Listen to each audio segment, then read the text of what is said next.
I'm Dani, I'm the Naples Camp Bow Wow Behavior Buddies dog trainer, and today I'm going to be finishing up our multi-part series on loose leash walking. As you may recall, we've covered several tools that are designed to help your dog learn how to walk nicely on the leash. And as you may recall, I've told you that my favorite tool to use in order to teach your dog to walk nicely on a leash is their mind. So we've covered prong collars and choke collars, we've covered halties and gentle leaders, and today I'm going to be covering harnesses and Flexi-Leads. Harnesses are a great tool to use for a little dog. I'm a big fan of them for little dogs because it puts any pressure that they're pulling with on their chest and not on their throats and their tracheas. As you may or may not know, small dogs are prone to trachea issues, and keeping that pressure away from their small little necks is a very, very important thing.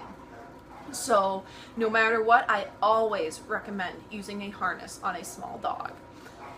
In addition, I'm a big fan of harnesses for big dogs because number one, you sometimes have a little bit more control, and number two, it gives you an opportunity to kind of cheat, if you will, because your dog actually, if you are not fully committed to your training on any given day and you allow your dog to pull, and you've been working really hard on a flat collar, teaching them not to pull, and you allow them to pull that one day, you just took 3 steps backwards in your training.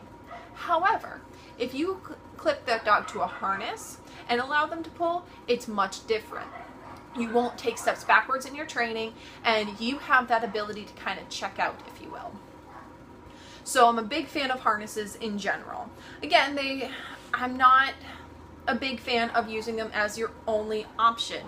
Again, you may want to make sure that you're using your dog's mind in order to teach them what you want from them, rather than relying on a tool. The last tool that I'm going to be covering in this series is the Flexi-Lead. Now, the Flexi-Lead is probably the most misused tool on the market. The reason for this is that a Flexi-Lead is not intended for an untrained dog. The Flexi-Lead is intended for a dog that already walks nicely on a leash and already has a good recall, which means coming when called. If your dog does not have either of these two things or both of these two things, you should not be using a Flexi-Lead. They're also intended for trips like out in the woods or on an empty beach, so that your dog can have a little bit more freedom while you still have that secondary backup, because you don't want to take any chances with them. They are not intended for your daily walks. They're not intended for trips to the pet store, trips to the vet, trips to boarding or daycare or grooming. That is not their intention, and if that's the only leash you have, that's what the button is for. You do not want to allow your dog to have 25 feet of leash when you're in an area where they could either injure themselves or others, and including other people. Flexi leashes can cause a lot of damage if used improperly, to not just your dog, but to you as well.